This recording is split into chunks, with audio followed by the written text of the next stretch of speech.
This is your last chance. After this, there is no turning back. You take the blue pill, the story ends.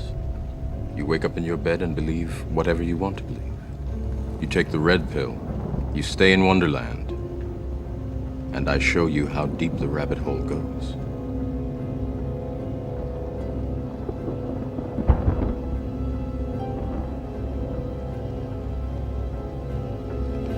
Remember, all I'm offering is the truth, nothing more.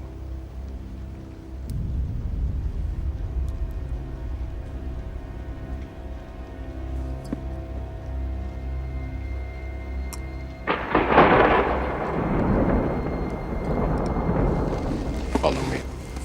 What we're going to be talking about today is the myth of the virtuous woman.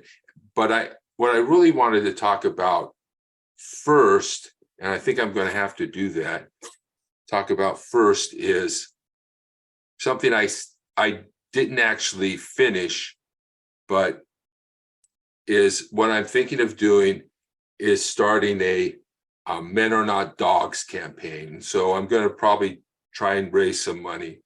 And I wanted to share, I'm going to share this link with you to this, and I'm going to share with you a link to go to Veronica's insurance.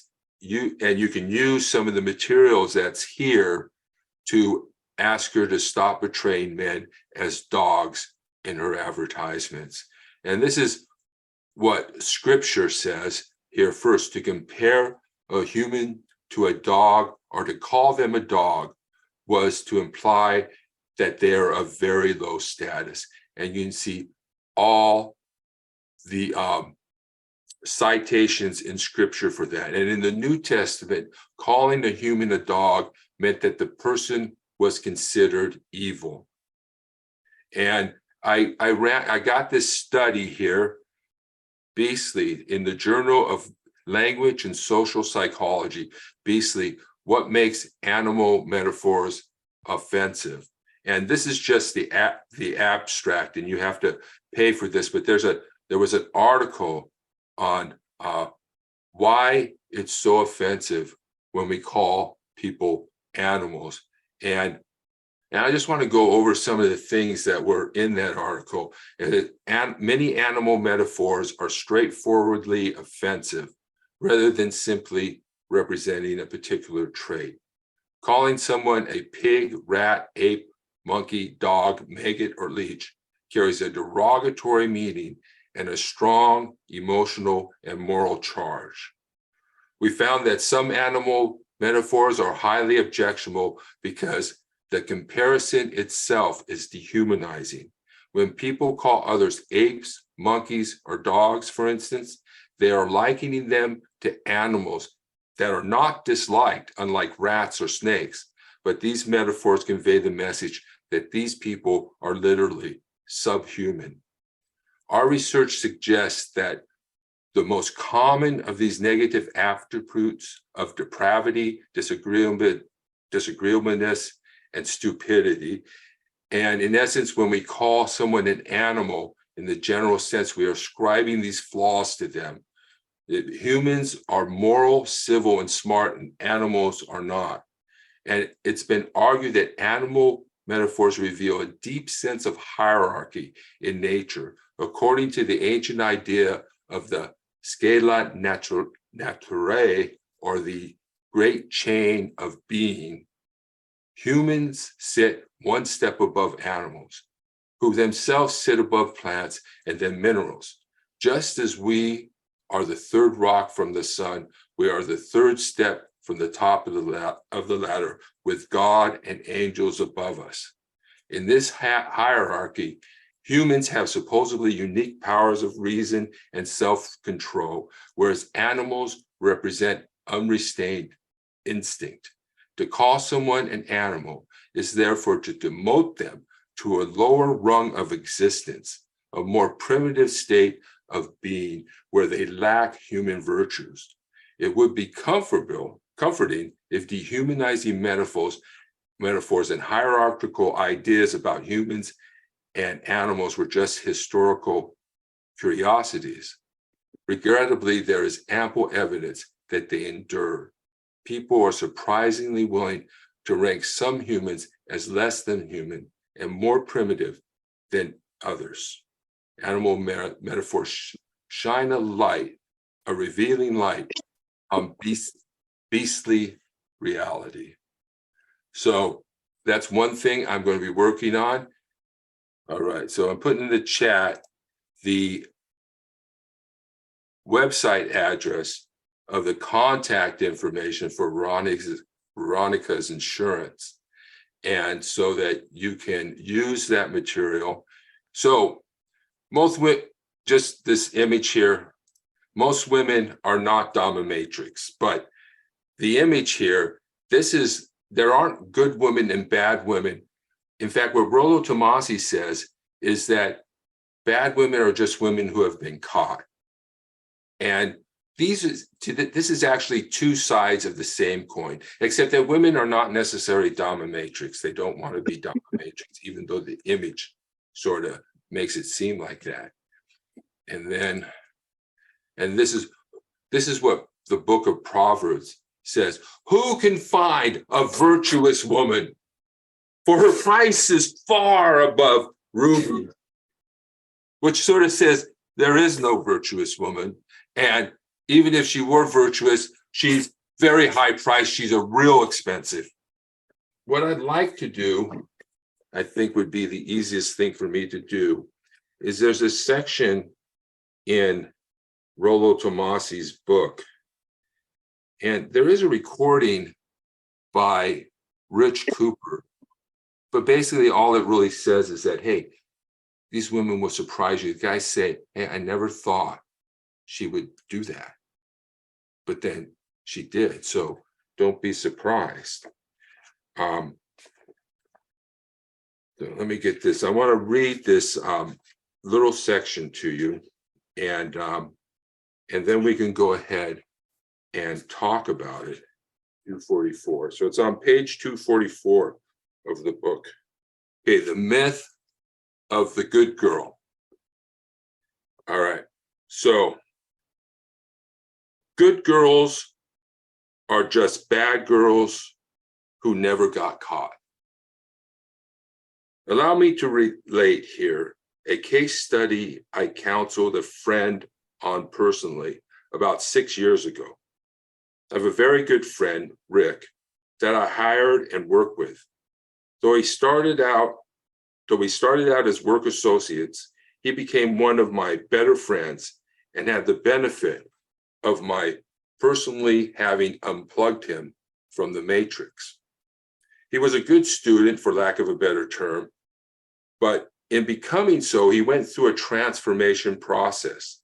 Like most guys fed on a lifetime of feminine conditioning, he patronizingly accepted what I was initially teaching him, but privately, he still clung to his average frustrated chump mentalities. That is, until the turning point came. Unbeknownst to me, Rick had entertained a flirtatious relationship with a semi-attractive public relations girl we were working with for a while. He knew what I said about the let's just be friends rejections and playing friends with women. So he left me out of the loop on the whole affair.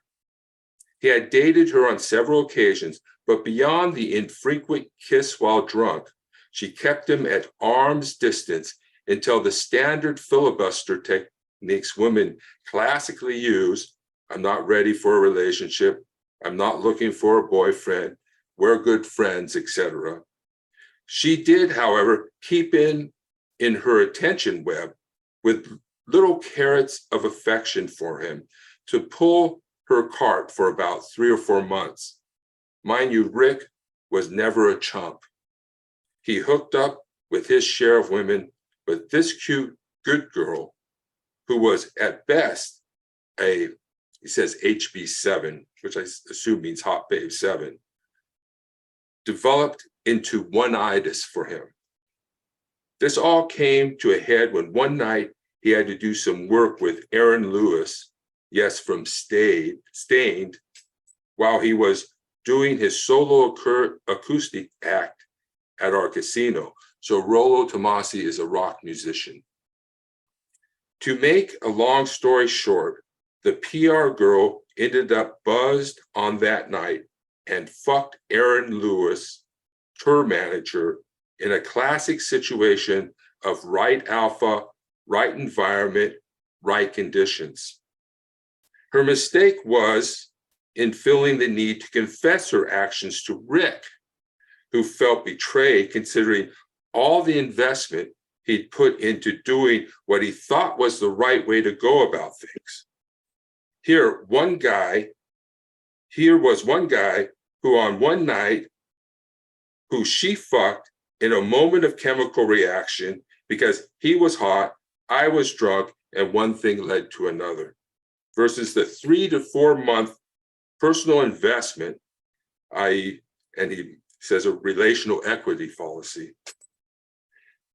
This was, of course, when he consulted me and informed me of everything leading up to it. Only now he was at an impasse.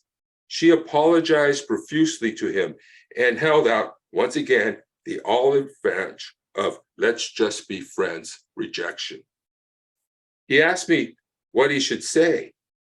And it was at this point he took the initiative to tell her, no, we can't just be friends. He did what I advised him to, and he walked away from a woman for the first time in his life. That is when all hell broke loose for her. She's never been met with this response before, and all the cards went straight into Rick's hands. She would consistently bump into him at bars or events to have another talk. She did a complete 180 in her attitude with him, all in an effort to be his friend.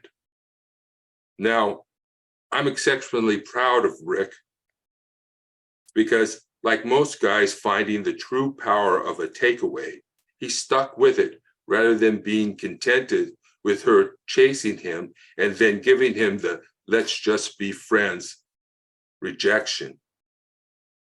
He had actually learned a valuable tool that he still uses now, the power of the takeaway.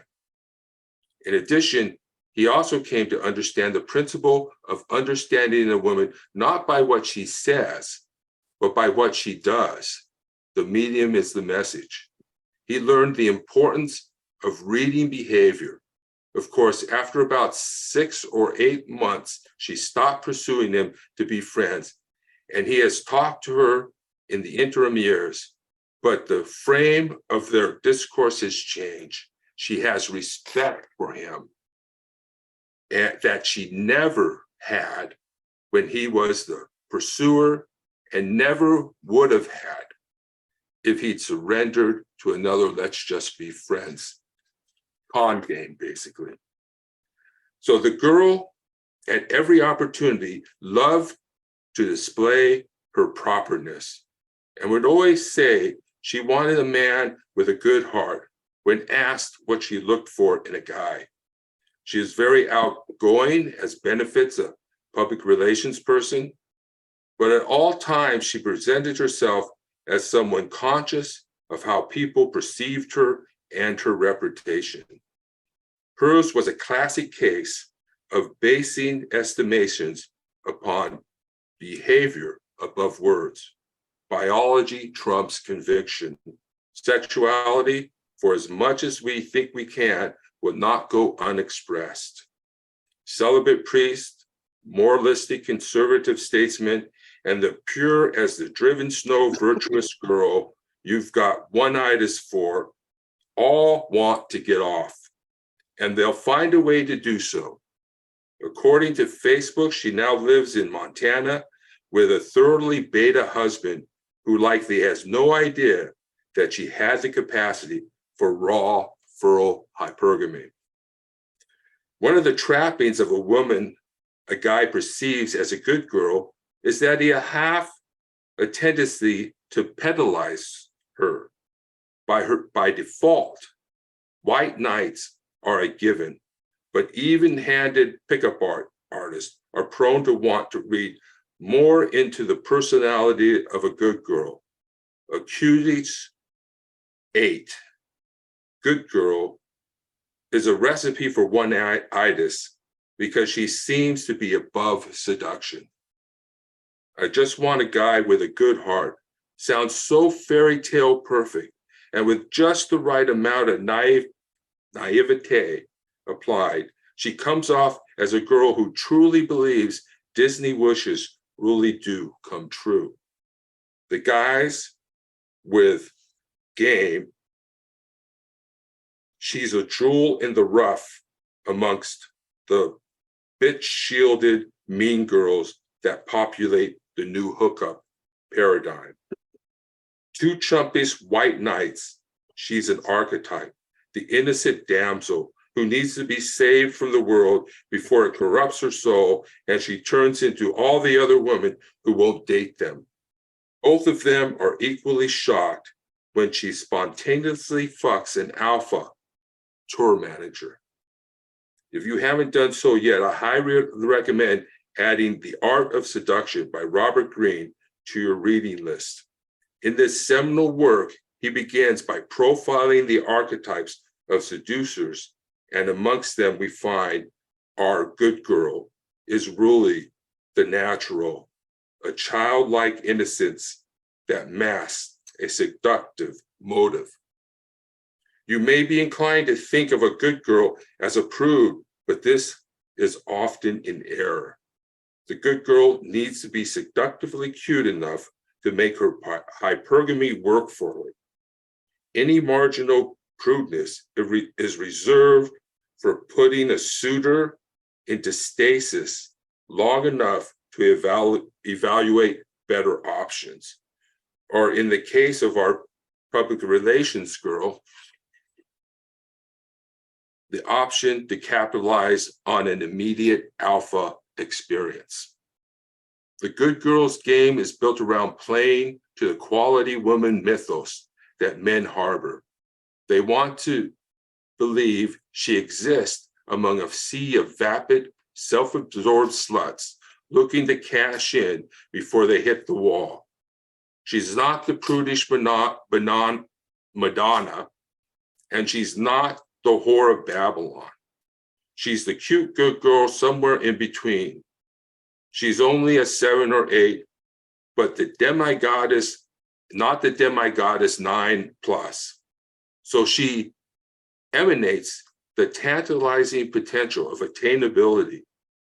All of this makes for a very idealized, very cemented form of one-itis until it's graphically dispelled from the guy suffering from it. Just like all men have some form of game, women have their own game. Since we live in a feminine-defined reality, women's game is not considered subterfuge.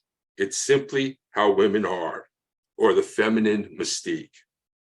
What makes a good girl contrast with other girls is still founded within the feminine social normalizations.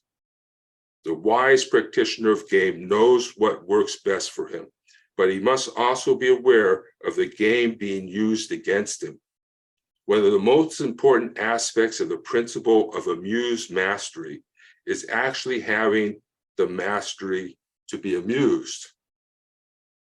That may sound cryptic, but what it means is having the experience to know what to expect from feminine game, mastering it, and being able to, respond with an amused laugh. And quite frankly, I'm not there yet. For example, the operative goal of good girl game is to maximize hypergamy. This is a foundation of game.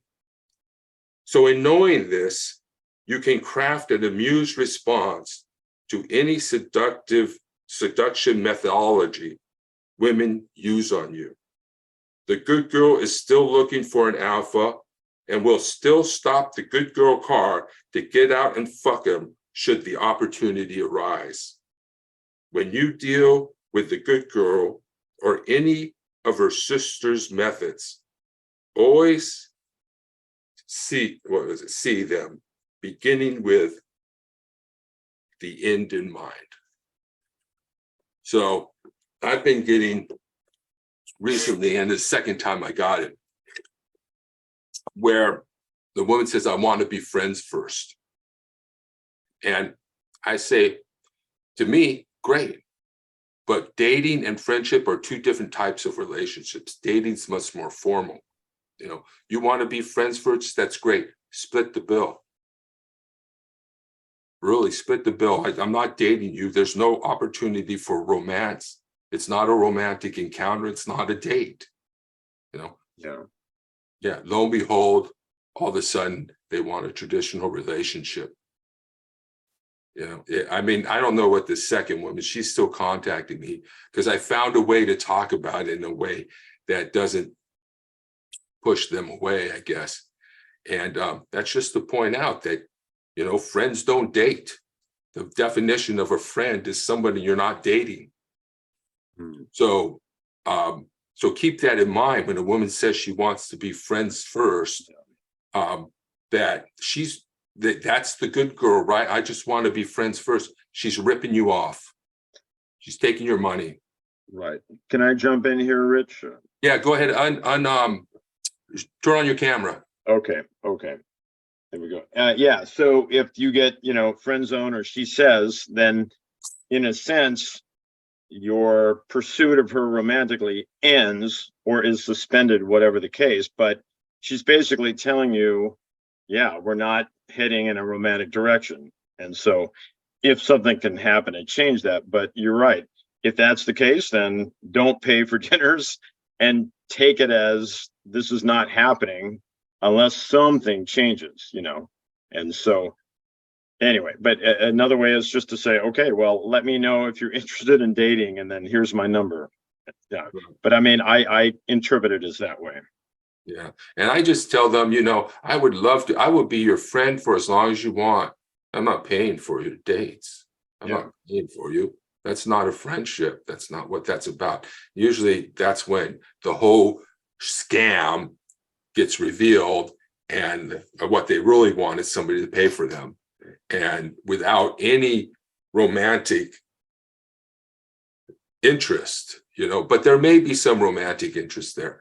Not a good one, but I don't know, maybe some women will accept it if you explain it to them right, that a friendship and a dating relationship are different types of relationships.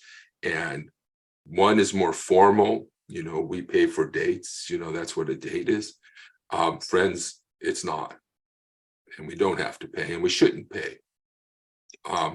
Right. And that's important because it's an action. You're taking an action. You're saying, okay, if you're the one that is asserting the friendship, so that means this. So then she'll understand you're saying, well, things will not continue as they were then, because you're not saying you want to be romantically involved. Yeah. Right. And that's when this one woman said to me, I have to think about it. And it made me angry. It made me angry because if she truly wanted to be friends, she would have jumped on it. Right? If she truly wanted to be friends first, she would have took me up on the offer. She was not a poor woman. She drove a Tesla. She was not a poor woman.